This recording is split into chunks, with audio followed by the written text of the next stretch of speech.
Y esto es Radio Migrante, un espacio con historias, testimonios y anécdotas sobre la migración venezolana. Hablamos con los que se fueron, pero también con los que se quedaron o volvieron.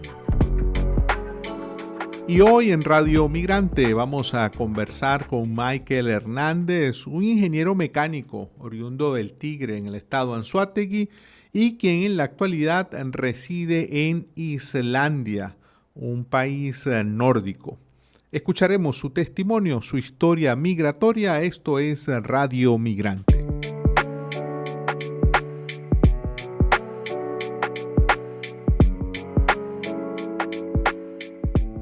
Bienvenido, Michael. Muchas gracias por atendernos. Hola, hermano. Muchas gracias. Muchas gracias a ustedes por la oportunidad y bueno, por ser esa voz amiga que le interesa saber qué tal a uno le va, cómo han sido nuestras experiencias y bueno, aquí estamos para compartir. Michael, hablamos y estás en este momento en Islandia, pero vamos a irnos antes. Tú emigraste por primera vez en enero del año 2017. ¿A dónde fuiste cuando emigraste en el 2017? Abril, hermano. Abril del 2017, perdón. ¿A dónde emigraste en ese primer momento? Bueno, hermano, bueno, técnicamente era la primera vez a nivel de migración como tal para Trinidad y Tobago, pero ya había viajado anteriormente en 2 oportunidades como turista. Entonces, más o menos ya tenía el conocimiento del país. Y bueno, y si tú recuerdas muy bien, el año 2017, creo que entre el 2016 y 2017, fueron uno de los peores a nivel de crisis, a nivel económico y social en Venezuela. Y fue lo que me empujó pues a tomar esa decisión de ya definitivamente dejar el país y irme a Trinidad. ¿Y cuánto tiempo estuviste ahí en Trinidad y Tobago? Duré 5 años y 7 meses. Y cuéntanos, Michael, ¿qué hiciste ya en ese tiempo? Bueno, hermano, cuando llegué, ya mi papá estaba allá. Me recibió mi papá. Llego a Trinidad, imagínate tú, un país con una cultura totalmente diferente a la de nosotros en todos los sentidos.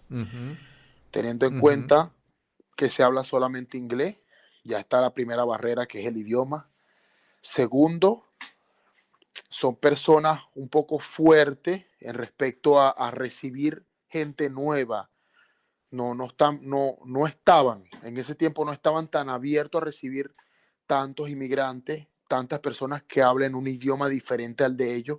Eso era algo como que no les gustaba. O sea, constantemente me decían que por qué no hablaba en inglés si estaba en un país de habla inglesa.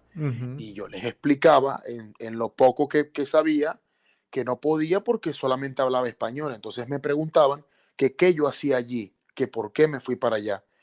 Era el recibimiento que uno tenía por parte de la gran mayoría de las personas de ese país, ¿oíste? Realmente es un choque, algo fuerte, pues. Pero bueno, hermano, todo está en un proceso de adaptación, entonces poco a poco en el trabajo, empecé trabajando pintura, empecé pintando, poco a poco. Ya yo tenía una idea básica del inglés porque en la universidad y el liceo uno ve ciertas cosas, pues. Claro.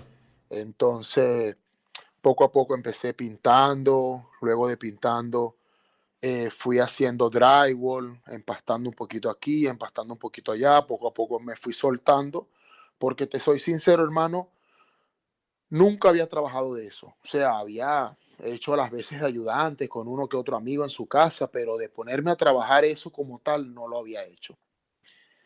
Entonces, mi papá trabaja construcción, ese es el trabajo de él de toda la vida, él es maestro de obra. Casualmente consigue un trabajo y me dice que si me quiero ir a trabajar con él. Teniendo en cuenta que la construcción es un trabajo rudo. Y te cuento algo, hermano, en Trinidad construyen las casas como para que aguanten 2 terremotos. Una cosa impresionante. Ellos ponen los bloques, a los bloques le ponen cabilla por el medio, rellenan los bloques con concreto.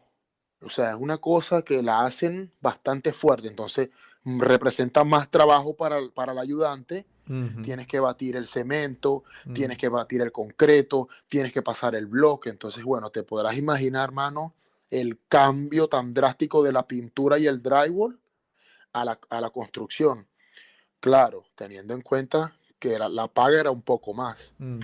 Y bueno, hermano, constantemente en esa, se pudiera llamar esa hambre de superarse y de ganar más y de no pasar toda la vida siendo un ayudante, aprendí a frizar, aprendí a pegar bloque y me fui desenvolviendo con el inglés. Me fui poco a poco desenvolviendo con el inglés porque siempre me gustó, teniendo en Claro, cuenta claro. eso, que si te gusta el idioma, se te hace más fácil.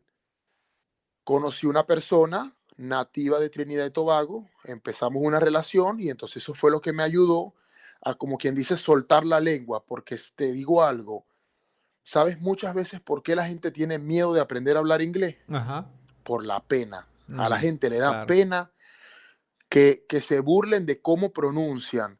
Entonces, esa presión de la misma sociedad o de evitar que se vayan a reír de ti, haces que no quieras hablar y prefieras hablar con señas que intentar poco a poco soltando la lengua. Entonces, bueno, poco a poco allí entre aprendiendo y cuestión. Michael, y pasaste todo este tiempo en Trinidad y Tobago y entendemos que recientemente tomaste la decisión y querías emigrar a Estados Unidos y te topaste con una dura realidad que ha afectado a miles de venezolanos, que fue encontrarte justamente con el tema de la decisión de que fue cerrada la frontera para los venezolanos entre México y Estados Unidos. Cuéntanos de esa experiencia. Bueno, hermano, que lo primero que me llevó a tomar esa decisión, ya después de haber hecho una vida entera en Trinidad, es que Trinidad no te ofrece una estabilidad legal, no te ofrece papeles, no te ofrece una ciudadanía, Mm, no tienes una residencia, realmente no se te respetan tus derechos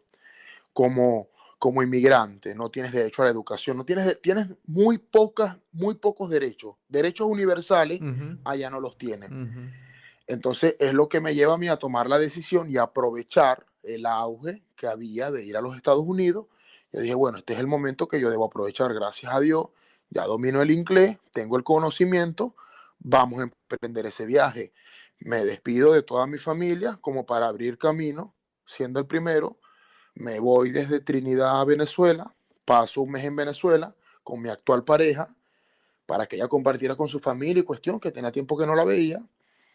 Y bueno, hermano, emprendo mi viaje desde Margarita, Maracaibo, Maracaibo, Maicao, Maicao, Colombia, ya estaba en Colombia, llegó a lo que se conoce como Necoclí. Bueno, hermano, eso es una cosa de locos. Ujú, No hay otra manera de decirte eso. Una cosa es lo que uno ve en TikTok, mm. una cosa es lo que te pueden decir las noticias, pero cuando tú estás ahí en carne viva, te das cuenta, hermano, que eso es otro nivel.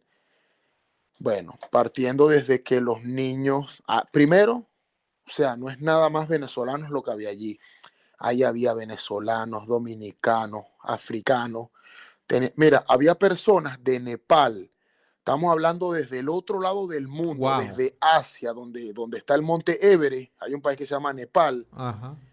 Imagínate tú que habían personas de Nepal allí y era gente que no sabían hablar español y solamente hablaban inglés, entonces no entendían las informaciones que se daban, no sabían cuándo iban a salir los botes. Entonces, bueno, yo presté una mano amiga allí, aprovechando mi herramienta del inglés y le serví de traductor a muchas personas. Vietnam, había muchísimas personas de Vietnam.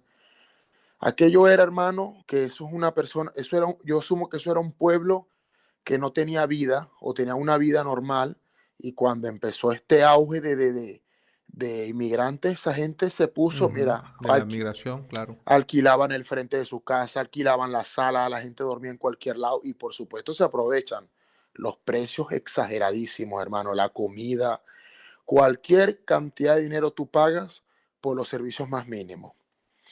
Y bueno, hermano, 9 días en esas.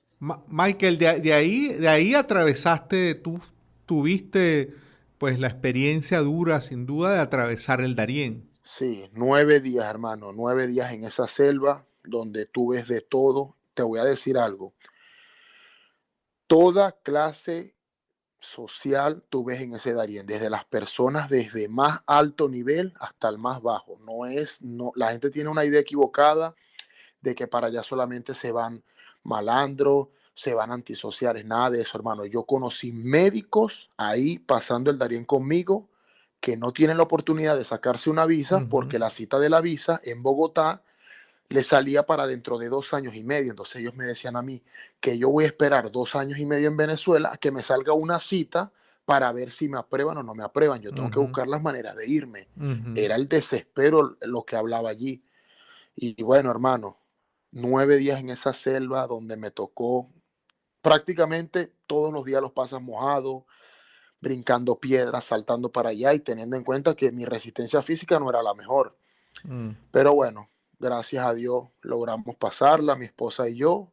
Siempre el apoyo de la gente, los que van ahí al lado. Dale, hermano, si puede, si pa, vamos. Una mano amiga, un empujón, una cuestión ahí. En ese momento todo cuenta, ¿viste? De verdad. Claro, claro. Es una experiencia bastante traumática para muchos y si realmente la persona no es fuerte de mente, como lo vi en muchos casos, se sientan y no quieren moverse y dicen, ya no sigo, aquí me quedo, me voy a devolver. Y ya han llevado más de la mitad del camino y quieren devolverse. O sea que es de verdad bastante fuerte. Michael, y pasaste, digamos, esa dura experiencia del Darién que nos estás describiendo, pero además tuviste esa situación, un infortunio realmente de llegar a la frontera de Estados Unidos después de toda esta travesía, que también le siguió la travesía de Centroamérica, y llegar y llegaste justamente después que se ordenara el cierre de la frontera. No, te explico.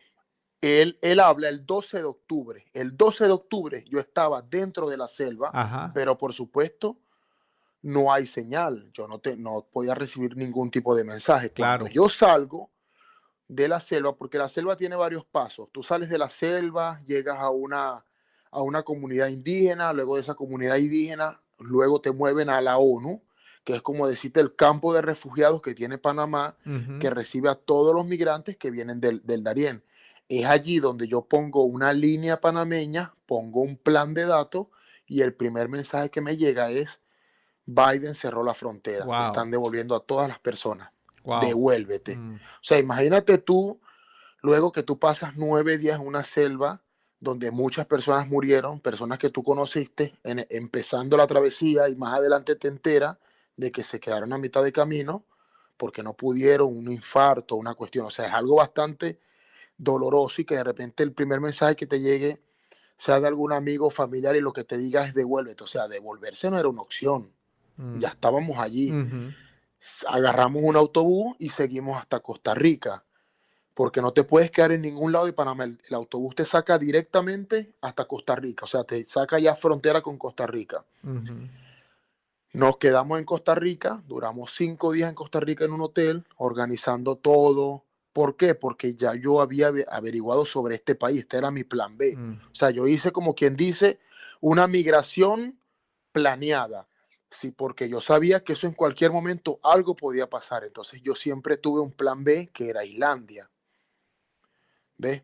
Entonces llego a Costa Rica, paso 5 días en Costa Rica, compro el pasaje desde Panamá hasta Venezuela, porque casualmente en ese momento, debido a la cantidad de personas que quedaron varadas, Ajá. el gobierno de Panamá habilitó unos vuelos desde Panamá hasta Venezuela. Entonces, ¿qué fue lo que yo hice? Yo compré los vuelos desde Panamá hasta Venezuela. Entonces pasé 5 días en Costa Rica y pasé 5 días más en Panamá mientras que mi vuelo salía, teniendo en cuenta, hermano, que cancelaba hotel diario, comida diaria, ropa, porque todo lo perdí en el Darién. Claro, O sea claro. que el gasto que yo tuve fue impresionante, ¿viste? Y ahí volviste a Venezuela, pero ya con el plan muy claro de irte a Islandia. Ya yo había cotizado los pasajes, era terminando de afinar detalles y tan pronto yo llegué a Venezuela,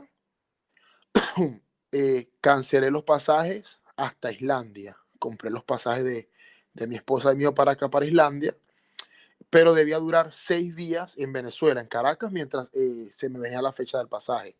Tienes que súmale a eso, comprar un pasaje casi que de ya para allá, o sea, el precio fue exageradísimo, porque las personas de una u otra manera también se aprovechan de la situación en la que tú estás. Claro, claro. ¿Ves? Es muy diferente tú compres un pasaje con 3 meses de anticipación a que tú compres un pasaje de manera desesperada para pocos días, porque tampoco puedes durar un mes en Venezuela otra vez esperando porque es gasto, es mercado, es todo, pues. Entonces tú sabes cómo es esa economía ya. Michael, ¿y por qué decidiste ir a Islandia, que es un país, digamos, donde pues hay muy poco conocimiento de Islandia en Venezuela?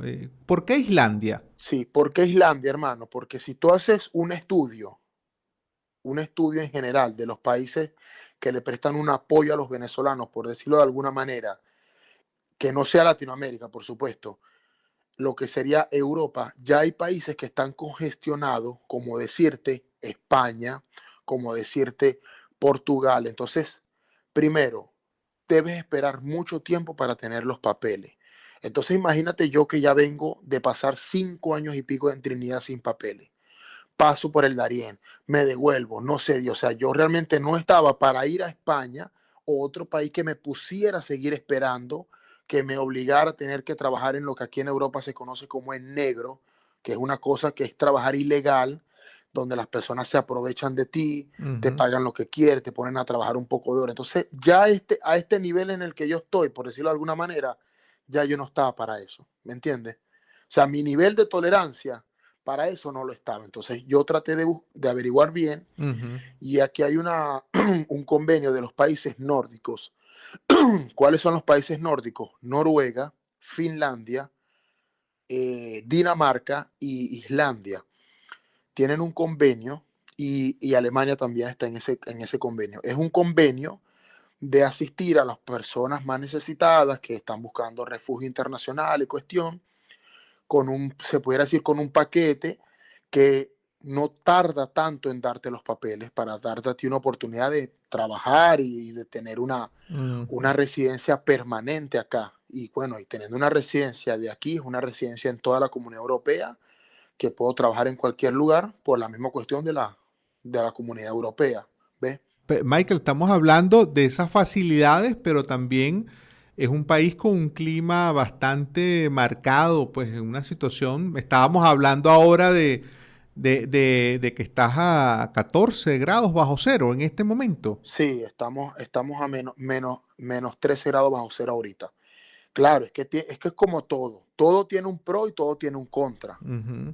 Todo tiene un pro y todo tiene. El pro de aquí se pudiera decir que es la facilidad de obtener los papeles, pero el contra es un país aislado, un país con un clima bastante fuerte, un país que está bastante alejado de todo lo demás, pero con una economía creciente, con una moneda Ujú. fuerte a nivel internacional. Ujú. Tienen lo que es la energía eléctrica, lo que es la calefacción, es súper barata y el agua, debido a que aquí hay, este país es conocido como el país del hielo y del fuego. ¿Por qué del fuego? Porque aquí hay muchísimos volcanes. Entonces, ¿qué fue lo que hicieron ellos? Ellos aprovecharon la energía geotérmica de este país y la convirtieron en energía. Entonces, la luz que tienen la hacen ellos mismos y la calefacción viene de los mismos gases que están bajo tierra, pues del magma, de la cuestión del volcán. Entonces es accesible para todo el mundo, no es como en los otros países de Europa, como por Ujú. ejemplo Alemania, Ujú. que le compra el gas a Rusia y es exageradamente caro, ¿me entiendes? Claro, claro. Michael, y después de estas experiencias donde has estado viviendo situaciones realmente difíciles, ¿cuál es a tu juicio y desde tu propia experiencia de vida el principal desafío que enfrenta un migrante? ¿Cuál es ese desafío que tiene que hacer frente una persona que decide migrar? Lo primero, hermano, para mí es entender que cuando sales de Venezuela ya no estás en tu país. Nadie te debe nada, nadie tiene que ayudarte, nadie tiene que entenderte. Entonces, ¿qué es lo que pasa con la mayoría de los venezolanos que yo oigo? Cuando el venezolano emigra, un ejemplo, para Chile, Chile tiene, tiene una jerga, tiene un modismo propio del país, llaman a ciertas cosas de otra manera que uno no la llama, entonces el venezolano quiere ir allá a imponer nuestra cultura y a decirle, pero eso no se llama así, a eso se le dice de tal manera. Tú tienes que respetar que eres tú quien está llegando. Cuando ya tú asumes ese rol de inmigrante y tú dices, no, yo debo adaptarme a la cultura del país donde yo voy y poco a poco puedo enseñarles la mía, te va a ir mucho mejor, porque si no vas a estar constantemente chocando con lo que uno denomina como el local, la persona del país. ¿Entiendes? Michael, en el caso de Islandia, hay una comunidad de venezolanos, tienes muy poco tiempo allí, pero ¿hay otros venezolanos con los cuales hayas entrado en contacto allí? Bueno, hermano, te cuento. Hoy casualmente tuve mi cita en inmigración y me dijo la abogada que hasta pocos días atrás ya había un número de 700 personas aquí, 700 venezolanos. Teniendo en cuenta que podrá sonar mucho, pero es muy poco comparado con la cantidad de venezolanos que han migrado a otro país. Y no es un país que tú vas a ver venezolanos en todos lados caminando, no se ve así. Se ven muy pocos, pero los puedes ver en la residencia, se ven uno que otro venezolano, pero no son el típico venezolano que emigra a otro país. Las personas que han llegado acá son personas como más poco sociales, por decirlo de alguna manera. O sea, no se ve ese encompinchamiento, no se ve ese chicharerismo esa camaradería, ¿no? Resaltan los venezolanos. Aquí sí, exacto, aquí no se ve, no se siente, por decirlo de alguna manera. O sea, mucha gente se siente sola aquí hoy. Claro. Muchos venezolanos se sienten solos, piden ayuda a psicólogo, les pega el frío. Por ejemplo, aquí amanece a las 8 de la mañana, un ejemplo, y es de noche. O sea, tú vienes viendo el sol aquí en esta época a las 11:30 de la mañana y el sol se oculta a las 3:30 de la tarde. Es decir, que tú vives prácticamente de noche. Entonces, eso a mucha gente le afecta para dormir, para como quien dice, el reloj biológico. O sea, claro. Uno viene acostumbrado de ver el sol en la mañana, tal, y una hora para guardarse, y ya tú sabes que debes descansar. Aquí no, aquí te cambia todo. Entonces, eso le ha afectado a muchas personas. Michael, ya tenemos que cerrar esta conversación. De verdad que ha sido muy gratificante conversar contigo, pero te quiero plantear lo siguiente. Imagínate, Michael, que tenemos una máquina del tiempo que te puede transportar en el tiempo o en el espacio. Michael, ¿a dónde irías en este momento? ¿A dónde iría? Iría a ese momento de Venezuela donde aplica muy bien el dicho, éramos felices y no lo sabíamos.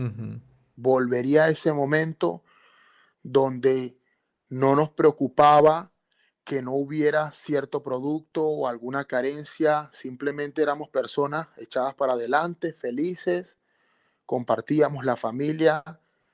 Creo que aprovecharía esos diciembres donde estaban todos y no te ibas a imaginar que en pocos años se iba a separar la familia y que los diciembres no iban a volver a ser iguales. Porque hay gente que le cambió la vida de una manera que más nunca tuvo la familia junta. Entonces creo que me devolvería a ese momento.